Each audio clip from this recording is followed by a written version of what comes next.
while we are waiting that Olsi will join us via Zoom, short information. Our day here, Runa, Thomas and mine, has already started an hour ago because we went to the headquarters of the European Commission, the Berlaymont building, and there the Environment Commissioner, for those who are not so familiar with the European Union, the sort of minister for all environmental issues in the European Union and linked to the European Union, came down to meet us. Why? Because we had a present for him, a souvenir. We'll speak about this later. And the Austrian television was there, filming him when he received this souvenir and asking him questions. And those who are participating in this meeting here and via Zoom, you will receive the link where this evening, 22 hours, you can see the handover of the souvenir from Vjosa to the Environment Commissioner in the European Union. And now, Olsi, is he ready? Yes. You? Wonderful, good.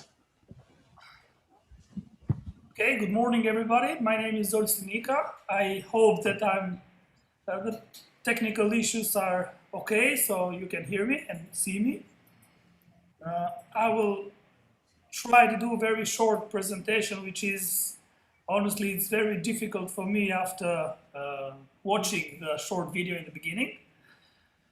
So, I don't know if I can, okay, so it's functioning. So just a very brief introduction where Vjosa is located for the ones that don't have such information. So it's in the south of the Balkan Peninsula. Is it working? Okay. I will try to make a little travel on the Vjosa river from the upstream part to the downstream, just to show you the continuity of the river, and that's one of the unique values of the river, which is from the mountains to the sea. It's without artificial obstacles or human interventions, which creates the unique river system and even ecosystem, if you like. So, but it's not only the Vjosa, it's the main river course, but also the tributaries which are still intact, that creates a unique, wide ecosystem which is functioning on the natural rules. Can you go next, please? Here is the river delta. Can you go? Please, next slide. Also, you have control. No. Yeah, you do. There you go. Okay, so, and here is the tributaries like Šušica River close to the Lora district and the Bonča River.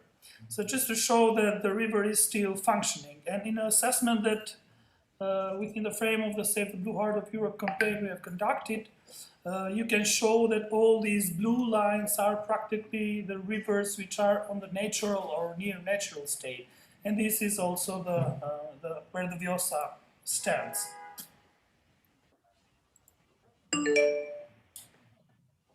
But it's not only the hydromorphology, it's also the biodiversity. It's quite impressive for the Vjosa. So only in the not really thorough research, the scientists and researchers have found out that Vjosa is very important for the biodiversity. They have discovered 2 new species for science and 45 new species for the Albanian biodiversity. And just to let you know that Vjosa is home to closely 80% of the whole biodiversity recognized in Albania. So this is the Vjosa watershed, and in all these polygons are the big or the large dams that are planned in the Vjosa, while the little triangles are the ones in the tributaries. We are talking about roughly 40 hydropower plants in the Vjosa watershed, while in the Vjosa main course there is nothing constructed yet, and this is one of the major threats to this unique ecosystem. what we have done so far is to inform the local community, to share the same concerns with them regarding the Vjosa destiny in a way. So we have tried to organize protests with them. We have tried to give them a voice into the mainstream media. So we have supported all the local protests. And there have been many protests in the community level, but also in the capital in Tirana. And you will hear afterwards another sort of very nice and colorful protest that we have just conducted. Here we are on another session in the European Parliament talking about the Albanian Vjosa, but also about the Balkan rivers. So raising the concerns to the decision makers. Another thing that we have tried to involve is the artists for the Balkan rivers, but here we are in a big concert in the Tirana's main square with the main message, "Don't touch the Vjosa," or "Hands off Vjosa." So it created a lot of awareness and people get to know more about the issue. But it's not actually only the national or Albanian or Balkan artists, but the Vjosa is now famous and is being backed up by also the other, world famous artists like this guy here that you are seeing in my slide. So he has been a lot of support and has been also pushed for gaining others artists' support.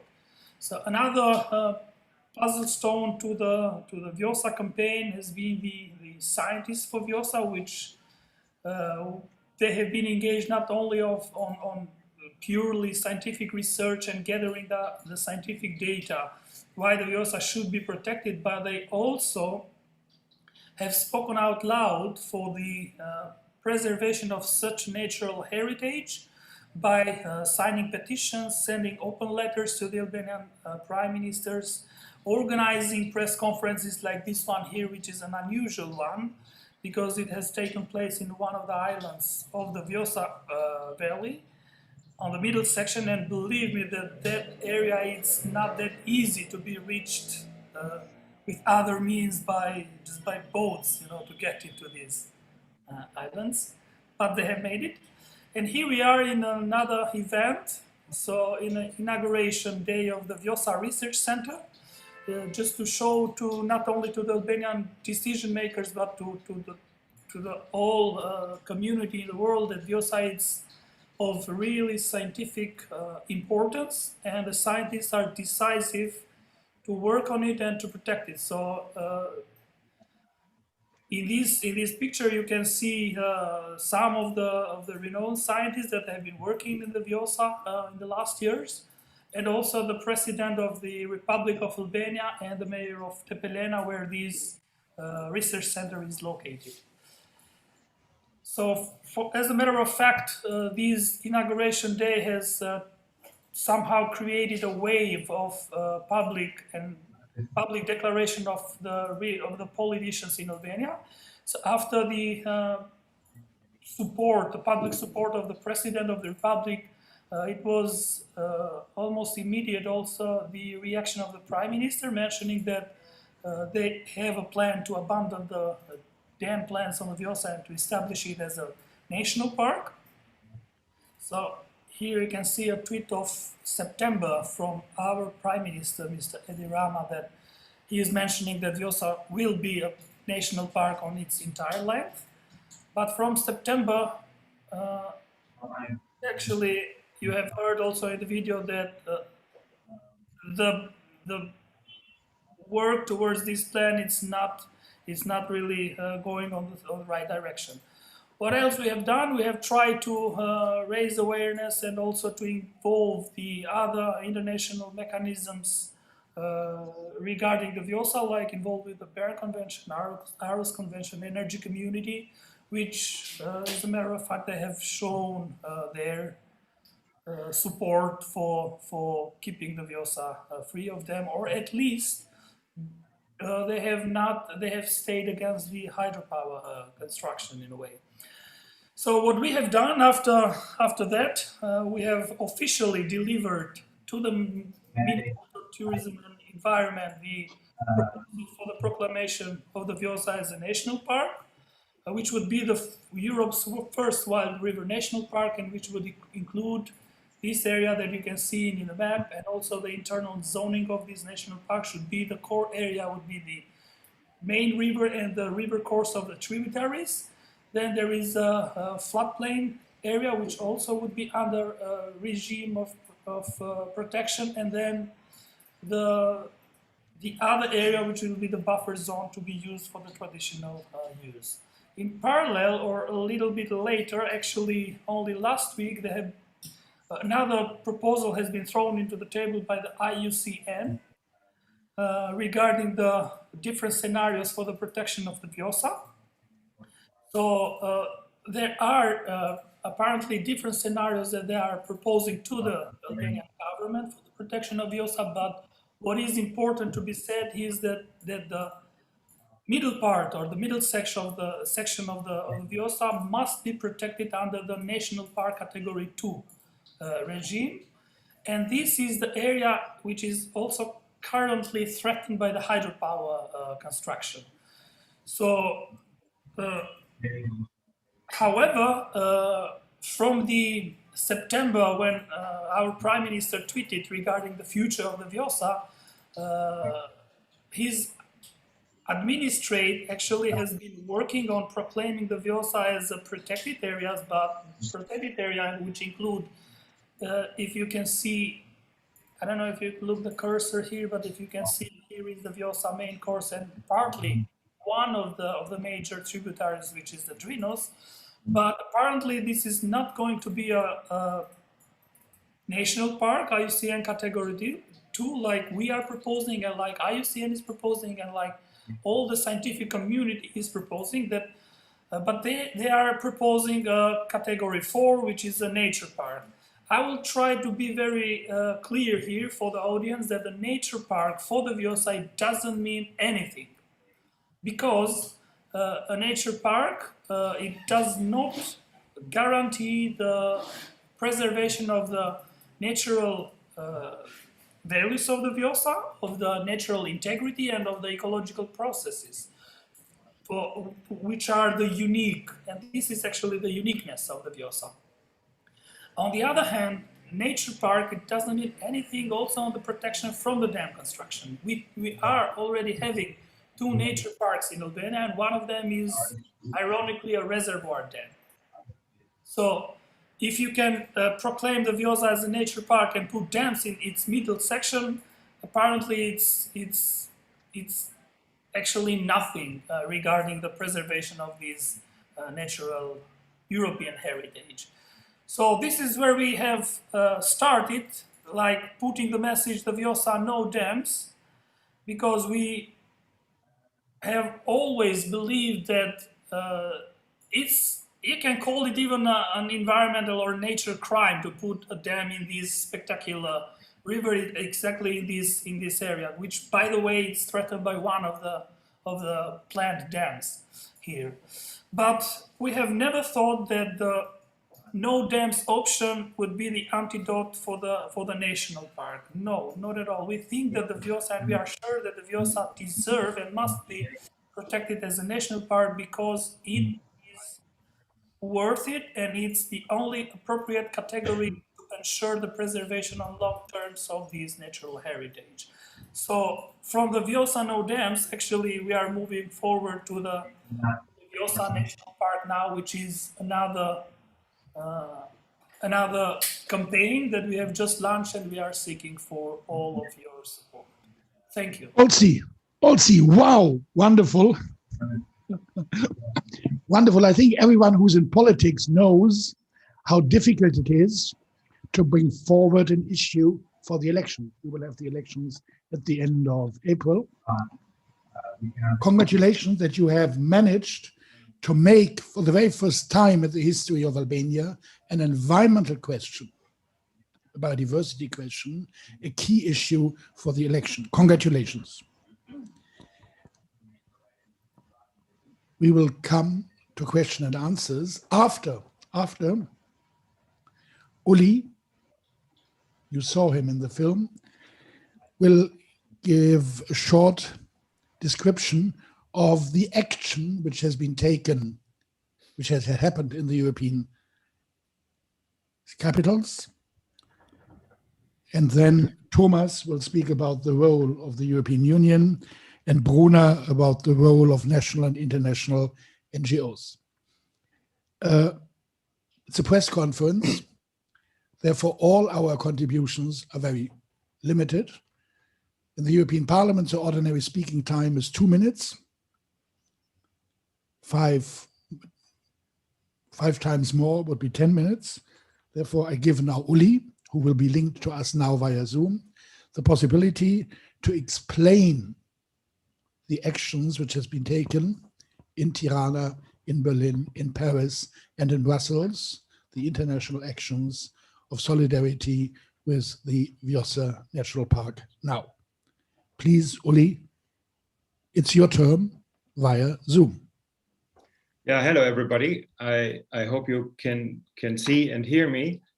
My name is Ulrich Eichelmann. I'm here in Vienna now, and I'm coordinating internationally the Balkan, the Blue Heart campaign, in which the Vjosa is a major thing. Also described very well the overall situation. The Vjosa is something extraordinary. It's the last really wild, intact river that is not only the stem of the river, so not only the river itself, but the tributaries, and that it is without par in Europe.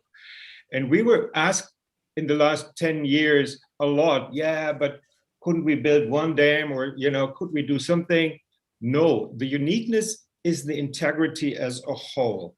And then we thought about it, how can we make people aware how unique the Vjosa really is? And we came to a metaphor in saying, hey, it's as unique as the European famous monuments, such as the Eiffel Tower, such as the Berlin Gate. And then we did something, and I want to especially thank my colleagues here, especially Connie Vjosa from RiverWatch, who organized this big event. We did a big international event, and that started with this idea, what you see. It's about the Eiffel Tower in Paris. And we did in 4 cities, in Paris, in Berlin, Tirana, and in Brussels, this big event with textile letters. These letters each letter is 5 meter tall, and we put them on the ground. And you know, one of the problems was not only the weather, like you see, it was also COVID restrictions. So we couldn't travel, we had to build up teams, but it was worth it in the end. We want to visualize how incredibly valuable the river is and how determined we are. So this show you a little bit. This is the message, Vjosa National Park Now. Why now? Because there's the election on April 25, and we want to get as much attention on the chance that we have to establish a national park by convincing the political leaders in Albania, but also in Europe, because Albania needs support. I will tell you a little bit later about it. So this is what we did. It's huge, as you see, the letters. We did the same last week in Berlin, in front of the Brandenburg Gate, Brandenburger Tor. We had a lot of support of people on the ground. This is actually the message that we want to bring across. It's the same value. Would you destroy the Brandenburg Gate in order to build, I don't know, a shopping mall because you could earn money? No, you wouldn't. Would you destroy the Eiffel Tower because you make a better highway there? No, you wouldn't. But so why wouldn't you protect the Vjosa? So that was in heavy rain, Frank remembers.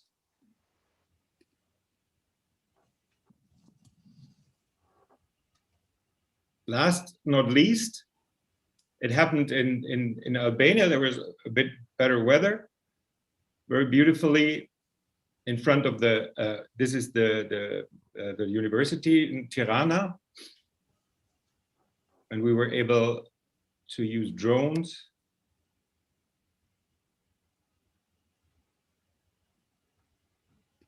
And the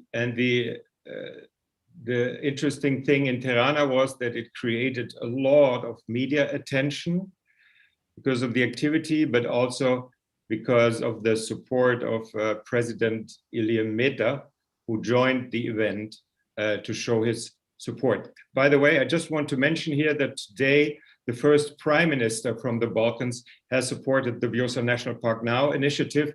Kosovo's newly elected Prime Minister Albin Kurti did so today in social media. So this is the overall is like the present that we also handed over to Commissioner Sinkevicius this morning.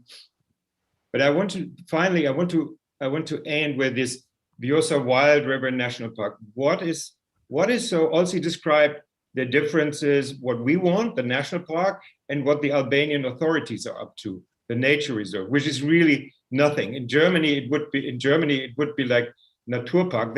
That has no legal strong restriction. Imagine there is, after the election in Albania, somebody says, oh, let's build the dams again. So therefore we would need a strong legally binding support. So why a Vjosa National Park?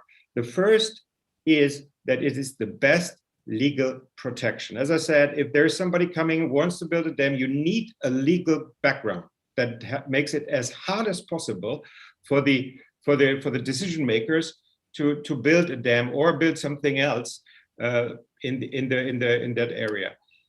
The second option is it is the only category where local communities would benefit from. So imagine if you have Europe's first wild river national park, that would attract a lot of people, a lot of ecotourism could come to the region. This is also why almost everyone in the Vjosa area is supporting the idea of the national park. 94% of all Albanians are supporting the Vjosa National Park idea, according to recent polls, because that's a vision for this area. Southern Albania suffers that people moving away, they're going to the cities, they're going to abroad. If you would give them a vision of a national park that gives them also an economic vision, that would help a lot. Last not least, Albania will not be in the position, from my point of view, to really fund and finance a Vjosa National Park. Why? Because it's really big. We're talking about this Wild River National Park would cover about 300 kilometers of rivers and streams. I live here in Vienna, and we fought many, many years for a Danube National Park east of Vienna, between Vienna and Bratislava. That is 40 kilometers in length. And we're talking here about 300. So that is a huge challenge. And it's a European issue. It's a European-wide issue. Therefore, this national park could also generate funding from the EU or other countries. If you would do a weaker protection category, such as the supposed or recommended nature park, that sounds so similar, national park, nature park, but it's a hell of a difference between it. It's a world between it. A nature park, nobody would fund that. And it wouldn't attract any tourists from abroad. No, it wouldn't. And the legal status would be too weak. So that's why we say we need this national park for the benefit of the landscape, for the benefit of the people, for the benefit of whole Europe. Can we Wow. Is that the, thanks Frank, is that the video, Roxanne? Let me share the video. We have a 45-second video to summarize this up. Wow. One moment. Oh.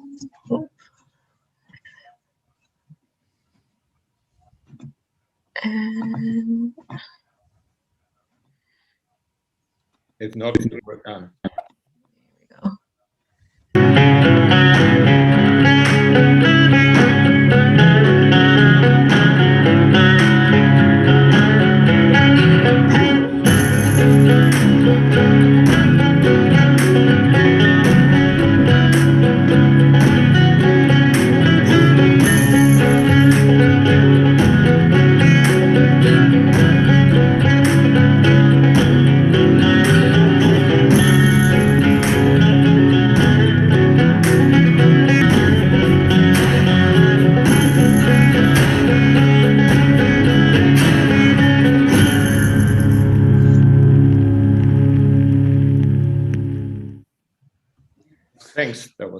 Oh, wow. Oh, what a wonderful video with the music. It could be even shown in the disco. And thank you very much for your analogy. Would someone destroy the Eiffel Tower? Would someone destroy the Brandenburg Gate for something else? Why destroy the Vjosa? Thank you. Thank you very much, Ulrich. Ulrich showed already shortly that photos from the event have been put together in a collage. And this morning, the Environment Commissioner got this collage. But here are more copies of this collage. One for the Commissioner in the European Union for Neighborhood and Enlargement. He will be happy, I think, today to receive it because it's his birthday. The other for Ursula von der Leyen, the Commissioner, the President of the Commission. And the other for Timmermans, the Commissioner, Vice President of the Commission and responsible for the Green Deal. One for Member of Parliament Isabel Santos from Portugal, who's in the European Parliament, the rapporteur for Albania. And one this year for Thomas Weitz, to thank him for his activities since years for the Vjosa. Please, Thomas.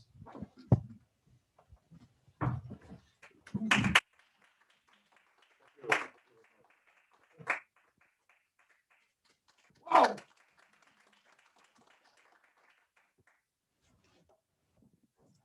Now, please, Thomas, for you, role of the European Union, Vjosa. 10 minutes, roughly. Thank you, Frank. I'm used to 1.5 and 2 minute speeches in the Parliament, so I will keep it short and precise, and so we have more time maybe for questions and answers. I mean, first of all, every one of you who hasn't visited Albania, and especially that region of Albania, let me just recommend you to go there and to have a look. It's just fantastic nature. Not only the river, but especially the Vjosa River and the valleys are a real jewel, as you are not able to find them within the European Union in that kind of size and dimension anymore. So big recommendation.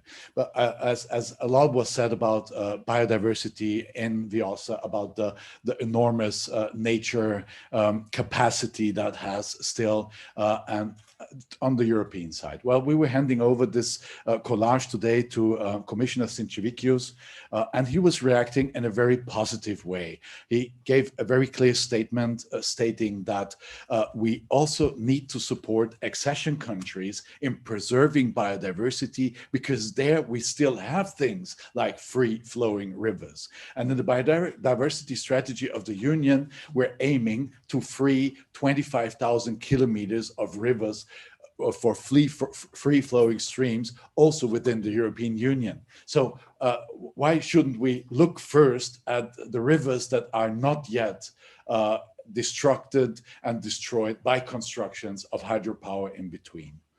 A second point is, which I find very key in that, is he pointed out that there are funds to actually support Albania in that endeavor. There's the IPA 3 funds, which is the support funds for the Western Balkans as such. But he also mentioned that there are also still remaining resources within the delegation, the EU delegation to Albania, where also the delegation, so the official representatives of the European Union to Albania, are very supportive of supporting that project, of also co-funding that project, but also serving with know-how, with background knowledge to actually set up that national park. So the will is there, the resources are there. My next talk will be with Commissioner Várhelyi also, because we need to convince him as well that it makes more sense to invest into the protection of such a European, and I would say even global jewel, valuable jewel of nature, to invest into the protection of that rather than maybe the one or the other kilometer of motorway. And to mention one more thing where this is linked to, because the Vjosa River is so precious because it has a direct stream from the sea up to the springs, and that allows species like the European eel, one of the very last remaining places where they can actually reproduce, because they're coming from the sea and reproducing in the sweetwater streams.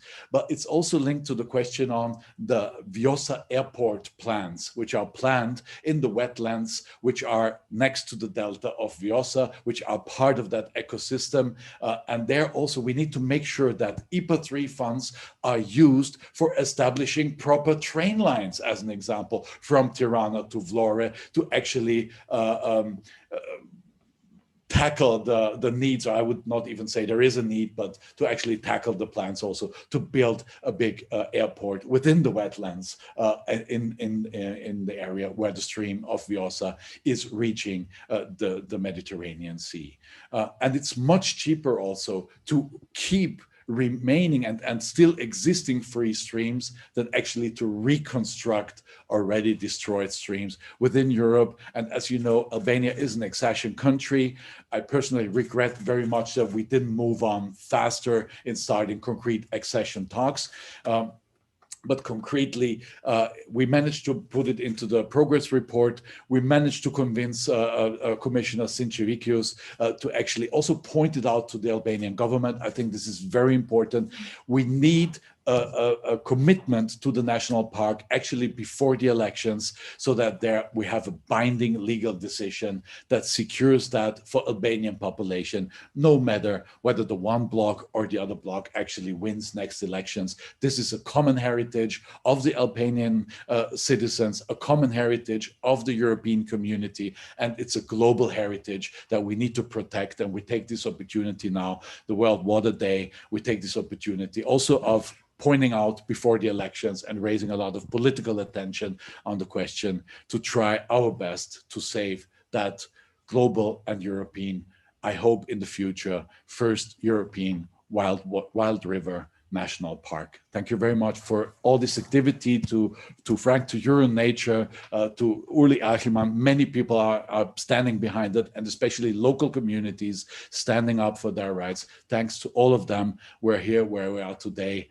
Vjosa River is still existing in its whole natural pride, and yeah, let's do our best to keep it. Thank you very much, Thomas. Thank you that you used your role as an MEP to be present on the ground, to influence your country and other countries of the European Union on Vjosa, and to influence the European Union institutions here in Brussels and the EU embassy, called EU delegation, in Tirana. And I think all this together will contribute heavily that it will become a natural park. Thank you very much, Thomas. And now it's you, Bruna, who will speak about the NGOs involved and why we need the European Union in this specific case. Bruna, please. Hi, thank you, everyone. Thanks for having me here, for allowing me to speak also on behalf of the NGOs. So one of the things I think is important for us to discuss is how important it is to have solidarity with NGOs in Albania who are trying to have this area protected, this river protected. Specifically, I just want to give some examples. I know that Thomas has already spoken about the European eel, but the European eel, I mean, everyone knows it's breeding.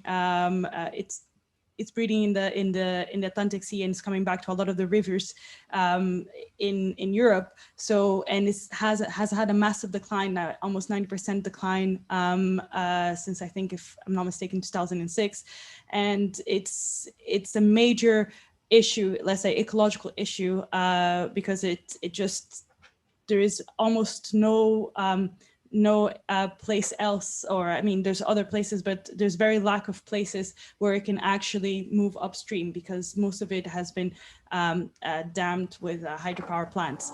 So it's really important for us to show solidarity as NGOs, and not just in Albania or in Europe, but also globally, to show solidarity for this type of protection, because it helps global biodiversity. By protecting this one river will help global biodiversity. I can also give you another example is the Egyptian vulture. It actually breeds in North Africa, in Chad, and then goes back to, sorry, it doesn't breed, it roosts in Chad, and it breeds in Albania, is one of the places, but also in other parts of Europe. And it migrates, it does this migration route continuously, but it's facing a lot of threats. And by taking away its breeding habitat, it's not going to help the Egyptian vulture come back. These are all endangered species. You have one, which is the Adriatic sturgeon. It's critically endangered. There's almost it's possibly extinct in the wild as well. And it extremely requires a river without any dams to be able to survive. So basically, if we were to reintroduce the Adriatic sturgeon back into Europe, into the wild, you would need a river like the Vjosa River for it to survive again, because all the other rivers already have dams on it. So in a sense, if NGOs are not here to support, it makes it really difficult for NGOs in Albania to actually push that forward with their government. The government needs to feel the international pressure, how important it is. This river is important for global biodiversity, and the Albanian government needs to understand that. The other thing is, for us also, we are putting pressure at the EU level, because we find that the EU can have a role to play in ensuring that this river is protected. I think Thomas has already explained funding, but for us, it should go beyond that. It should ensure that if there's any accession conversations with Albania, that it's clear that if this river is not protected, it'll be very difficult for them to join the EU. This will send a clear message about how important it is to protect nature, to protect biodiversity, protect cultural heritage, because this site is also important for the culture of Albanian people. So this is why the EU plays also a very important role in ensuring this is happening. Thank you. Thank you very much, Bruna, for your concrete examples. And you just joined EuroNatur here in Brussels. This is a wonderful post. I met your predecessor, Ingmar Strese, and he's now deputy minister in the German state for environment. That means a lot of top jobs might wait for you when you work here efficiently, effectively in Brussels. Now you have seen a film, a video, you've heard statements. And like in every democracy, it's now time for question and answers. Question and answers, or questions from those who are here in the room, who are allowed, the small number under COVID-19 restriction, and for those via Zoom. Who would like to start?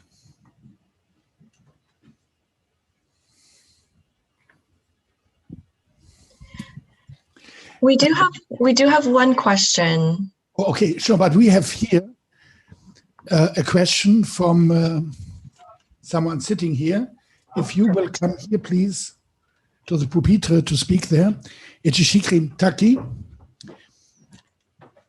He is diplomat here in Brussels for Switzerland, but his origin is Albanian.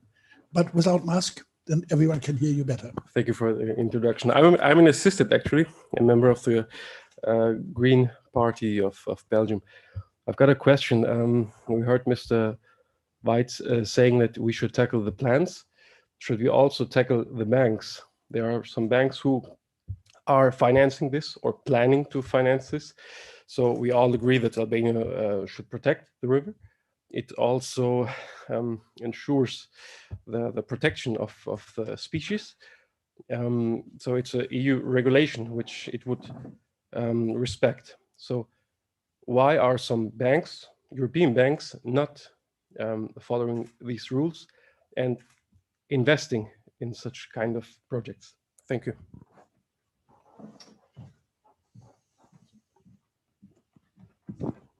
That's a very good question, actually. I mean, first of all, we should look towards our, let's say, European, our own banks, our own institutional banks. European Investment Bank has changed a lot of their policy in the latest years due to the pressure by civil society, by citizens, by also us in the parliament. And there we still have to have a close look if they're really following the demands of the civil society and also of the environmental movement. Other banks are harder to tackle because they're not under, let's say, direct control or scrutiny of the European Parliament, like the European Investment Bank. Best method in my regard is to share the information, to publish the information, to actually, I would say, attack banks on sharing the insights on what they're doing and what they're financing, because I would say one of the biggest capitals of a bank is the public opinion, is their trademark. And if they're seen as a bank that actively finances environmental destruction, that I would say does not serve does not serve their business and interests. So we can be able to push back. On the other hand, I mean, we have no influence on banks from, I would say, I don't know, Turkey or Saudi Arabia or China, which are investing a lot into the Balkans. And we're talking about independent states. So who are we from the European Union side to actually teach countries which money to take and which money not to take. So I go back to the question on legal requirements of protection.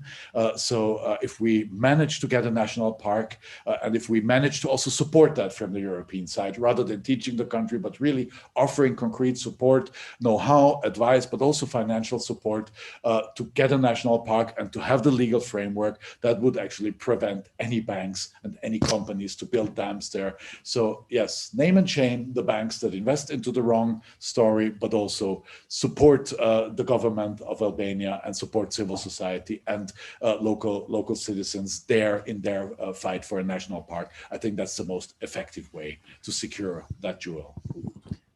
Is it okay if I just add on to that? So one of the things that's really important is that the European Investment Bank is reviewing its standards, its environmental standards. So here it's really important to ensure that hydropower is not part of something that they can support. It's still very unclear. I mean, they have guidelines, but it's not part of the standards of the policy. So this needs to be really explicitly stated in the standards. There's also other aspects related to the EU. So for example, the EU taxonomy needs to specifically mention that hydropower is not sustainable energy. It's not what we term as green energy. That also needs to come from the EU. And there's also other aspects like state aid guidelines from the EU side that also need to change to ensure that hydropower is not being subsidized as well across Europe. That gives sort of, let's say, the EU, you know, if the EU is going to Albania and saying, we don't want you to subsidize, or there's no need to subsidize, or even the EU subsidizes some aspects like funding from pre-accession and things like that, there needs to be aspects related to the EU itself adding to its own laws saying hydropower is not financed by the EU. So we also ask others not to do it as well. The issue also, as Thomas was saying, is that most of it is actually commercial banks. So it's not sort of like the EIB or anything like that. It's commercial banks. So how do you stop commercial banks from doing it? Is the legal protection. But one aspect also is the international community. If sort of like the IFC, so the World Bank takes a strong statement about it, it also sends a message. But we all know that the IFC still supports hydropower as well. So there's still a big, let's say, a big work to be done with banks to ensure that hydropower, to send a clear message that hydropower is not to be subsidized, is not to be spent on and invested on. But it's not just something that is done at European level, it also should be done at an international level. Can I Thank you for this question. Can I add something? Thank you for the two answers. Frank, can I answer? Can I? Oh, please, yes. One precise answer to that question about the funding. When we come back to the Vjosa, we have indications that substantial banks are willing to fund a national park substantially. So the planning of the park as well as the operating. But the criteria for that is that it will be a national park and nothing less, because the investor has to have some security that what he funds will remain over time. And that's the only, the national park is the only thing.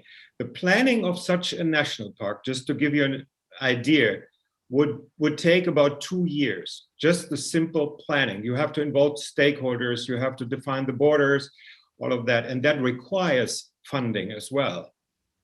But as I said, we have indications that development banks especially are willing or would be willing to fund. Thank you for this clarification, Ulrich. And I propose, as Taki has raised this question, Thomas White's office and your office is about 100-meter distance. You at the Place Luxembourg, you in the European Parliament. I think this would be a possibility, even during COVID restrictions, that you have a short talk to continue on this banking issue, especially as you are working for the EU mission of Switzerland, a banking country. Now, I propose the following. We have here in the room 2 people who would like to ask a question, but we have someone via Zoom as well. Roxanne indicated this. And please, Roxanne, the question is coming from where? Thank you, Frank. This question is from Louise Guillot from Politico Europe. She asks, what are you awaiting from the European Commission and from Greece regarding the creation of the Vjosa National Park, when Albania is an independent country that can freely choose its energy mix and include hydropower if it wishes? That was the question of Louise Guillot, sustainable reporter, and read by Roxanne Diaz, the media responsible of this campaign.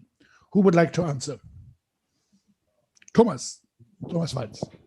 As I mentioned, Albania is an independent country. Exactly. That's why we need to offer support. That's why we try to raise consciousness. And sure, we need to include Greece there in the formation of a national park.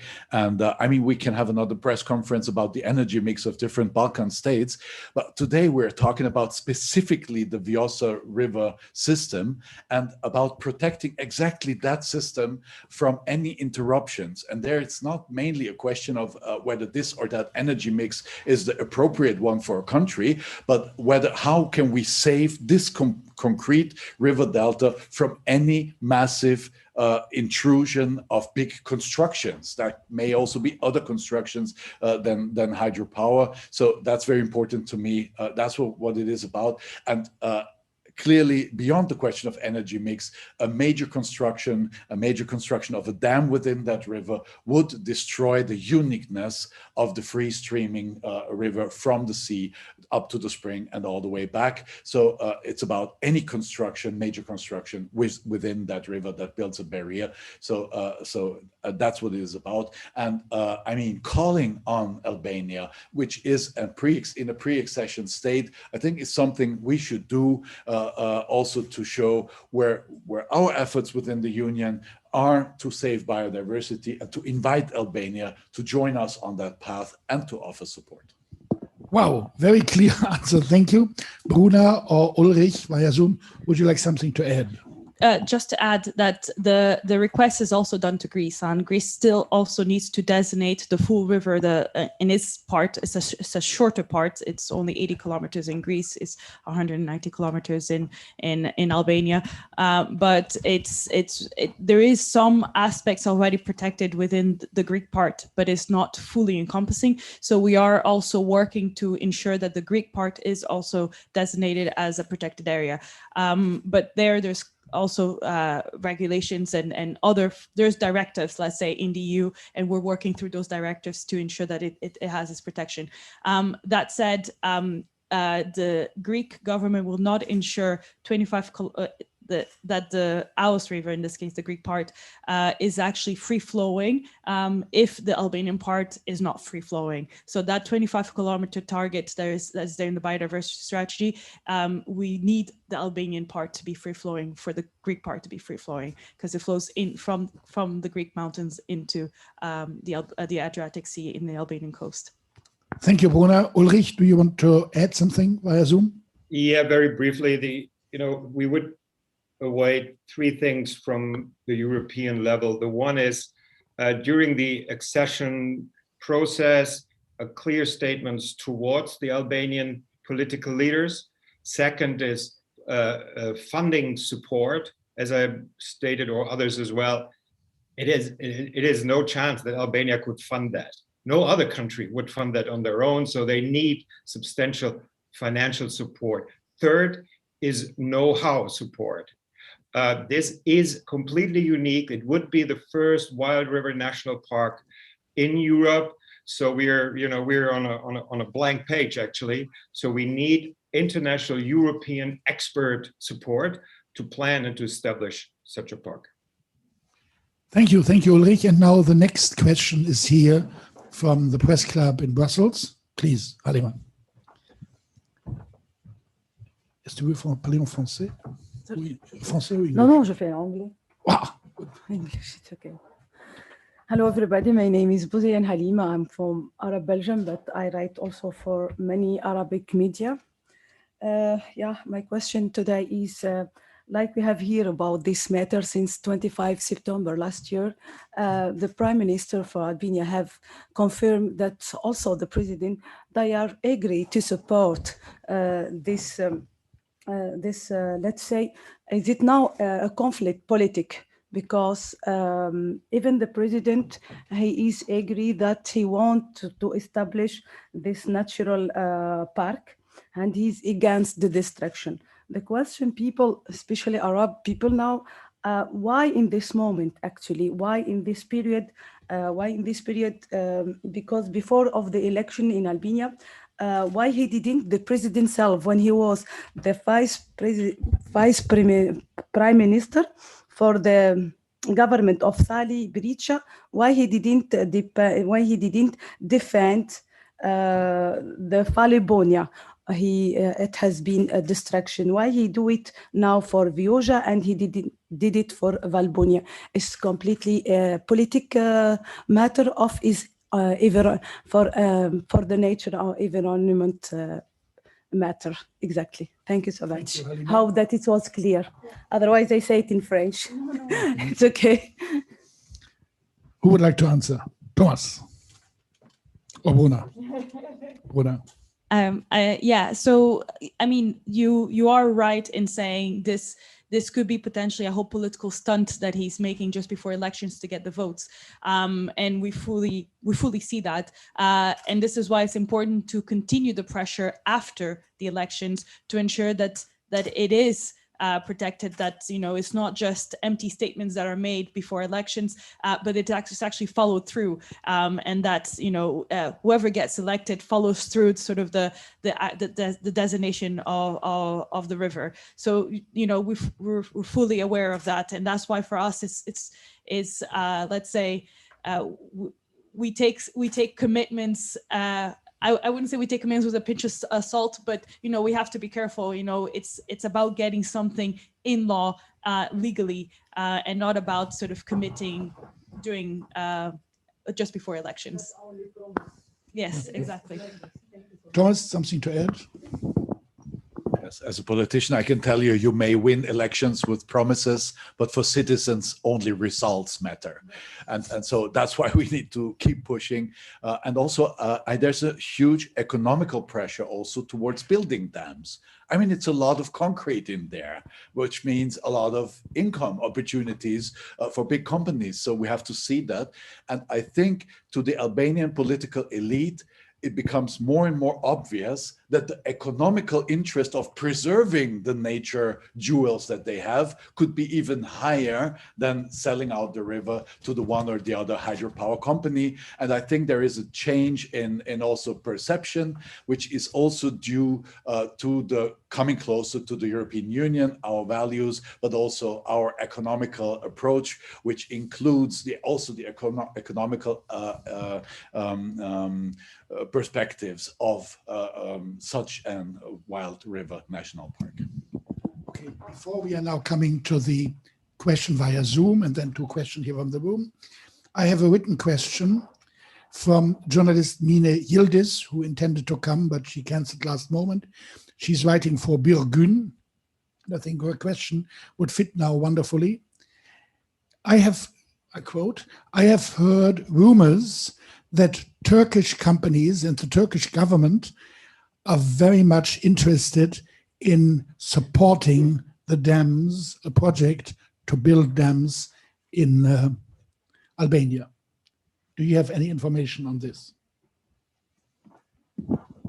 Yes, sure. I mean, there are vital connections between Albania and Turkey, and I think that's something to welcome. It's always good to have good neighborly relationships. And yes, there is a push from Turkish companies that they want to invest into Albania and also in hydropower. I think there's nothing secret about that. That's a very open information. The question is just, shall we really use that last remaining free-flowing river for that kind of investments? And there's different interests, and I defend the interest of local populations and environmental protection and biodiversity, and I also think that we're defending the long-term economical interest of Albania as well, but to decide on that stays on the side of the Albanian population and political elites. On Turkey, a remark from you? Yes, But from Ulrich, yes. yeah. It's not a rumor. The Turkish company EuroNatur have given the concession to build two dams, the Pochem Dam and the Collage Dam, and they failed so far because the first dam, Pochem, we won in court, in the administrative court in Albania to stop that project. And just recently, last September, the Albanian environmental minister rejected the environmental permission for the Collage Dam, based on an EIA, environmental impact assessment, that the Turkish company EuroNatur had delivered. So that was so weak, the EIAs, and that is not uncommon in the Balkans. They are not worth the paper they're written on. The experts have never been in the region. They took even our information and came to different conclusion, and so on, you know. And one of the things is, so that's not a rumor, that's a fact. And I think that is also an issue related to Prime Minister Edi Rama or the Albanian government. There might be different arguments behind all these investments, not about the hydropower or the Vjosa. It may be because of bilateral relationships or whatever. But anyway, the Vjosa is so unique. And I read in the chat here, somebody asking, yeah, but how can we solve the energy problem? We have an electricity problem. Well, that is an easy answer. Albania is relying almost 100% now on hydropower when it comes to electricity. Every expert that we asked said this is unbalanced. You need to balance your energy resources. And what is better than solar power, photovoltaic? Albania has about, in the southern part, 300 days of sun, and they still want to focus on hydropower in the majority. They are planning to build 770 dams in the whole country. This is weird when you have such a PV potential. This is exceptionally weird when you take the global warming into account. All predictions say that within the next decades, the precipitation and the discharge of the water and the output of the hydropowers will go down by 20%, will be reduced by 20%. So less and less hydropower can be generated from the existing hydropower plants, and the same would be true for planned ones. So why on earth would you still go to destroy the lost rivers when you have a much better alternative? And let me say this, I say this a lot, but it's for me, from my point, it's true. Even if you could generate substantial amount of electricity and you should not destroy the last thing you have in Europe. That's why we did this with the Eiffel Tower, the Brandbocke in Brussels and in Tirana. This is so unique. You should not do that. There are certain things that you should keep, no matter what, that somebody makes some money out of it. This belongs to whole of Europe, this Vjosa River, and that's why we are fighting for it. Thank you much, Ulrich. Roxanne, we have here in the room 3 questions, but do you have someone via Zoom? Yes, Uli actually Wonderful. Yes, Uli actually answered one of them. So I'll go on to another one from Alexis Pasquet-Vensac. And it's actually a question directed towards Ulsi. What could the next April elections in Albania change regarding the Vjosa Park project? And do candidates talk about the Vjosa in the political campaigns, and do any sincerely support the park project? Yeah, thank you, Roxanne. I read the question. It's been almost a decade that we are fighting for the Vjosa, and so far it has never been so political as an issue. So I'm glad to say that now it's getting political, as my colleague Uli just mentioned that the Prime Minister of Kosovo just showed his support by posting on the social media, and also other politicians. So it's circulating somehow on the politicians' agenda in a way. But to be concrete on the question, we don't think that would change much the election. However, we are aiming and we are trying to use this pre-election campaign as much as possible and as wisely as possible.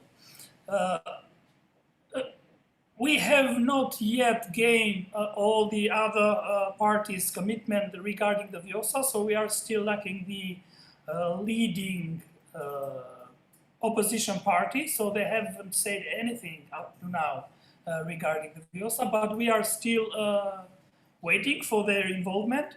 And as we are here, just to also announce that there is already a pledge on our web pages, which is addressed to the politicians, with a clear statement whether they are up to have a commitment on the protection of the Vjosa as a national park and to abandon forever, for good, the dam plans on the Vjosa. Okay, thank you.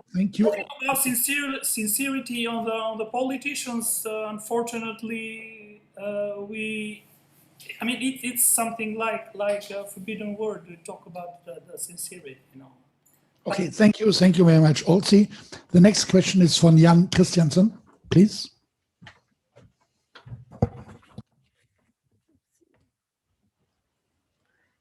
Thank you. Good morning, everyone. My name is Jan Christiansen. I'm a master's student at Maastricht University, and I'd like to ask a question today. If I understood right, and correct me if I'm wrong, part of your answer to this problem is to say that by investing in the protection of the Vjosa River, sorry for my interpretation of this name, Albania could expect investment towards tourism. And but aren't you afraid that the development of tourism in that region could also be detrimental to the nature and the local culture, actually? And if it's not done in a sustainable manner, obviously, what can be done to be assured that tourism will not destroy what we're trying to protect today? Thank you very much, Jan. Answer. Can I answer here? Okay, good. Then answer from Albania directly from Olsi. And Olsi, please stay within 2.5, 3 minutes for the answer, please. Yeah, sure. I will try to be very brief in this answer. So just to let you know that the valley of the Vjosa, it's big enough to accommodate a wide and large number of tourists, but also to accommodate the perspective and the sort of the tourism, because Vjosa, it's not only a rare natural heritage where people can go hiking and rafting and climbing and whatever, all the ecotourism activities, but it's also a nice combination of cultural and even archaeological values. Just to let you know that there are many even ancient cities or towns that are by the Vjosa River, and it's also the Gjirokastra city, which is the largest in the valley. It's UNESCO heritage. So you see that there is a lot of potential. While coming up to the concern whether this tourism can destroy the natural values, I would say no, because if we compare, for instance, the Greek part of the Vjosa, there are even 10 times more tourists going and visiting that area, which is extremely small in comparison to the overall river watershed or basin. And here we are not talking about a massive tourism, but we are talking about selective one, like cultural tourism, ecotourism, and sort like this, which it can't be so massive like the beaches or the seaside. Okay, thank you very much, Olsi. Now we have a question from someone very special, from Elsa Gonchari. Why she's special? We're all special, but she's special because she is from the Vjosa. She grew up just beside the Vjosa. Et tu veux parler en français? Et moi, je vais te traduire. Okay, merci. She speaks in French and I will translate. And not too long, then, because I have to translate. Merci. Je m'appelle Elsa Gonchari. Je viens de la mer Vlor, Albanie. Je suis une citoyenne de la Vjosa. And she's coming from the mer Vlor in Albania. And j'ai compris que le projet de Vjosa, elle commence à, comment je veux dire, la Vjosa est 286 000 kilomètres, c'est comme ça? Je suis à la sortie de la Vjosa, qu'elle sort à la mer. And she's just lived where the Vjosa is going. Le problème de Vjosa, elle sort de son, comment ça s'appelle? Elle sort, elle fait beaucoup de viande, le loup à la maison, etc. Il y a un grand problème. Et je ne sais pas, à ce projet, est-ce que ça va faire quelque chose pour cette place à la sortie, qu'elle sort à la mer, ou juste le projet pour No, the question in English is now, we have seen the Vjosa, wonderful photos from the kilometers of Vjosa. Yeah. Her experience is she lives there where it's throwing into the sea. What will be the consequence, positive or negative consequences, if this natural park will be installed for that area where it is coming just to the sea? Yeah. Je ne sais pas, mais j'ai une autre question ici. Personne de maire d'Albanie, de ambassade d'Albanie, il participe pas ici. Okay, the question is, why is no one from the Albanian EU mission or Albanian embassy here? Merci. Okay, thank you very much for these two questions. I can shortly answer the second question. The Albanian embassy is here, not physically, but via Zoom. They are following via Zoom and via YouTube what is going on here, and a lot of greetings from them. And they told me when I called them that they are aware that Vjosa is a problem within Albania. A lot of people are looking at it, and they're aware that the European Union is putting a lot of emphasis on the destiny of the Vjosa, and they are aware that in the report of the rapporteur of the European Parliament, Isabel Santos, MEP, there is a special paragraph on the Vjosa. They are aware of it. But now the question, what is the consequence for that part of the Vjosa where near to the sea? Who would like to answer? Olsi or you, Bruno? Who? I'm not sure if anyone online, I mean, I can try to answer, but I don't know if she needs me to say it in French. Est-ce que vous comprenez l'anglais ou je dois parler en français? En français. Juste une question. Est-ce que quand vous demandez si, quel est le problème, parce que j'ai pas trop compris le problème avec la rivière. En hiver, il y a plus beaucoup. Ok. Et le Vjosa, sinon, elle sort Oui. 2019. C'est un grand Okay. Now I tell it in English. It's wonderful. Yes, it is in winter. In winter, it is so much raining that the part of the Vjosa where it's going to the sea is heavily flooded, and therefore the question is, what we here are fighting for: will it have an influence that there will be less flooding at the last part of the Vjosa when it's going to the sea? Okay. Also, I'm not sure if you're still online and if you want to answer, otherwise I can take it. And I mean, I can also translate it for you if you want. Yes, I'm online, but I think that Uli was also about to answer this. Okay. So who wants to answer this one? Yeah, all right, I can go on. Yeah. Okay. Yeah, it's true that there are flooding events, and for the Vjosa they are on a regular basis, practically each 5 years. But with a climate change on our door now, they are also getting irregular. But we are talking about natural flooding events, and actually the water which is coming out of the usual riverbed, it's still again on its natural riverbed or historical riverbed.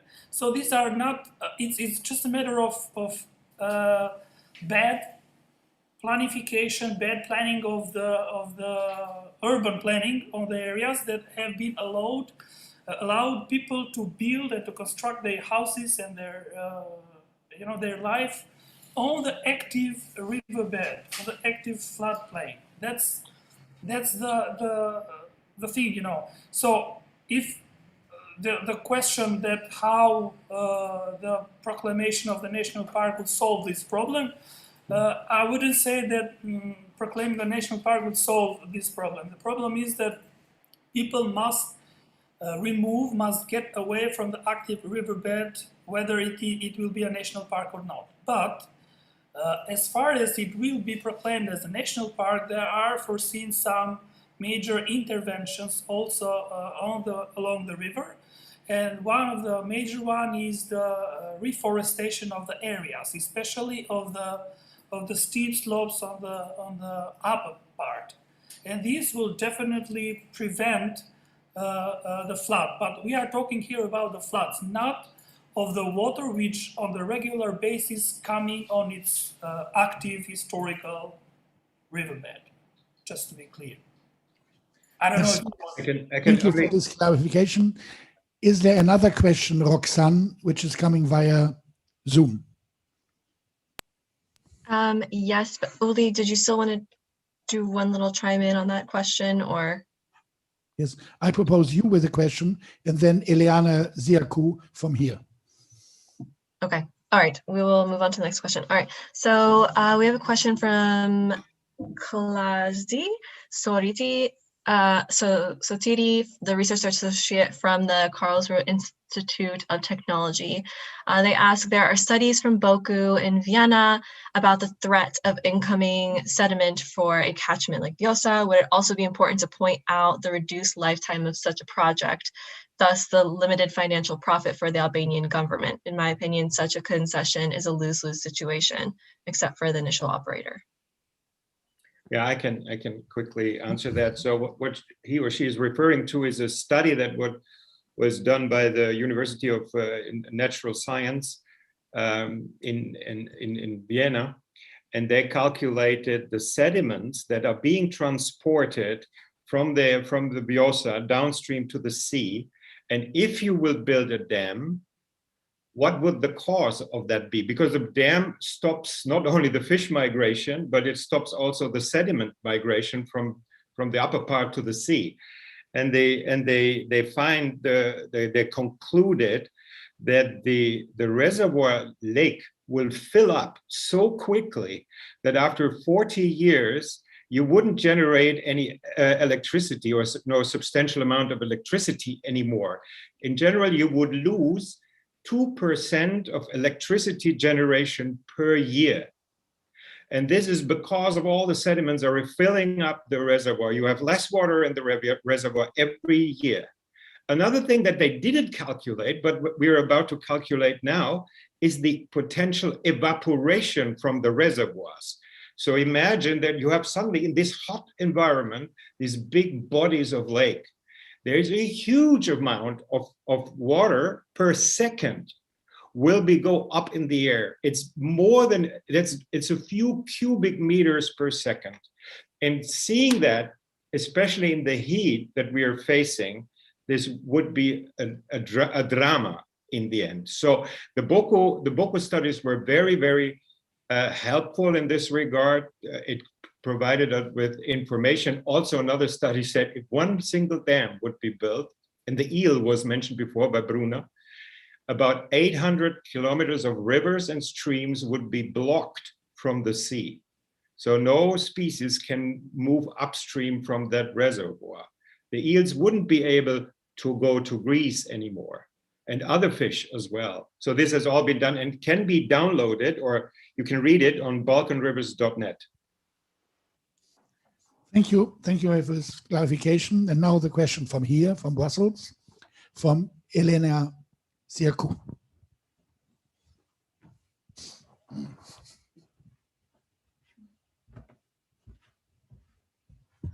Do I have to press? Oh, no. Hello, I'm Elena Ziakou. I'm a Greek Albanian. I'm also a member of Green Party in Greece and member of the Fifth Element, a team journalist in Albania. I have actually two questions. One question is regarding the position of other political groups in European Parliament, of the biggest political groups like APP and Social Democrats,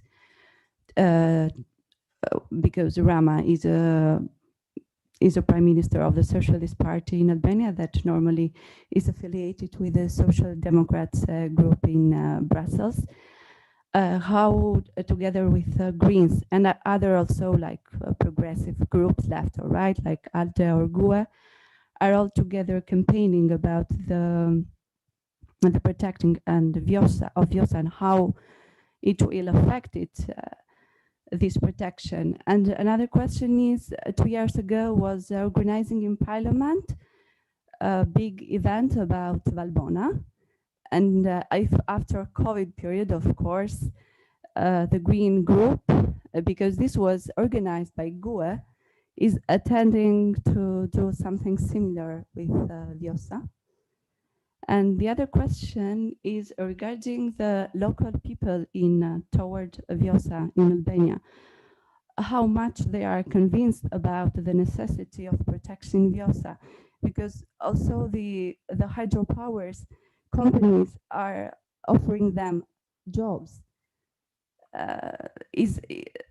And it's really difficult taking into consideration how poor are these people in Albania, and how big is the unemployment?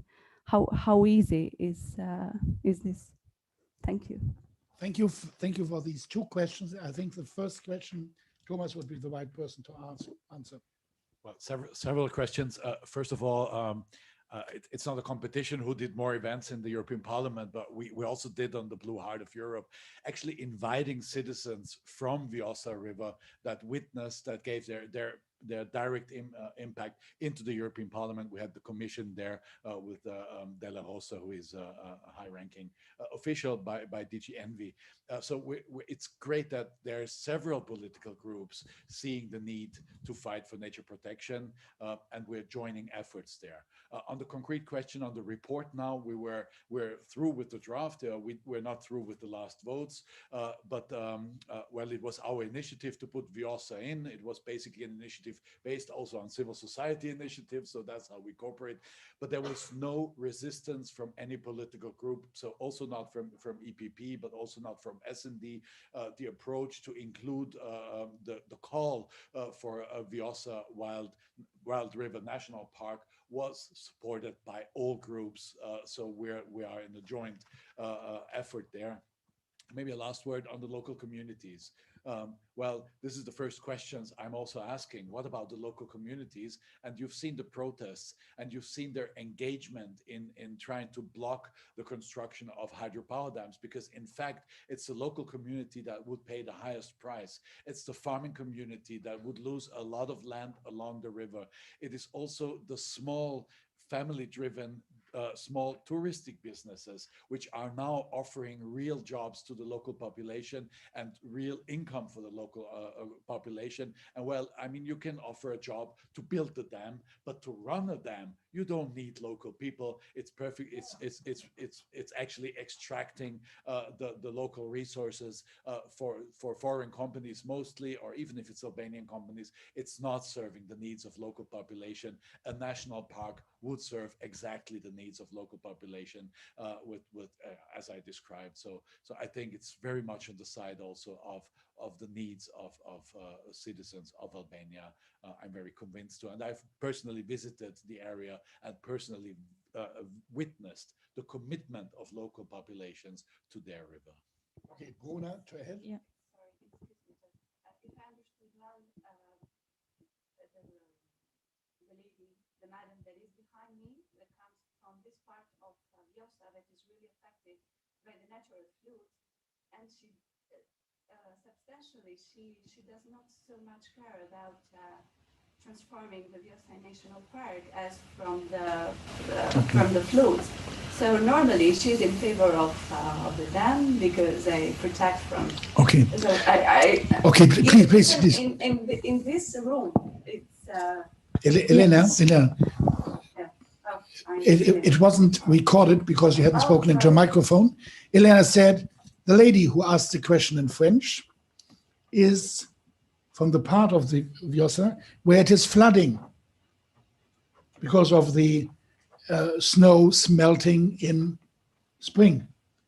And therefore, for her and for other people around there, a dam would something be regulating, avoiding the flooding.